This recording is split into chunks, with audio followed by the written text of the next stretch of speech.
தெலங்கானா மாநிலம் விக்ரபாத் மாவட்டத்தில் காதலித்து திருமணம் செய்த பெண்ணை வரதட்சணைக்காக கட்டையால் அடித்துக் கொன்ற கணவரையும் அவரது குடும்பத்தையும் போலீசார் தேடி வருகின்றனர். ஓட்டுநராக பணியாற்றும் பரமேஷ் என்பவர் கடந்த மார்ச் மாதம் அனுஷா என்பவரை காதலித்து திருமணம் செய்து கொண்டார். திருமணமான 3 மாதங்களிலேயே கூடுதல் வரதட்சணை கேட்டு அனுஷாவை பரமேஷ் கொடுமைப்படுத்தியதாக கூறப்படுகிறது. இந்த நிலையில் மகளை தங்கள் வீட்டுக்கு அழைத்துச் செல்ல வந்த அனுஷாவின் தாயை சமாதானம் செய்து அனுப்பி வைத்த பரமேஷ் அனுஷாவை நடு ரோட்டில் அடித்துள்ளார். அதன் பிறகும் ஆத்திரம் தீராமல் அருகில் இருந்தவர்கள் தடுத்தும் நிற்காமல் கீழே கிடந்த உருட்டுக்கட்டையை எடுத்து அனுஷாவின் தலையில் அடித்ததில் அவர் உயிரிழந்தார்.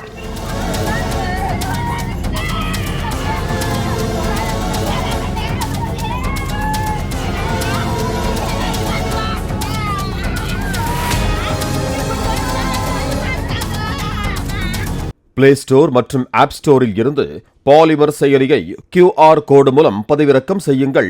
செய்திகளை உடனுக்குடன் பெறுங்கள்.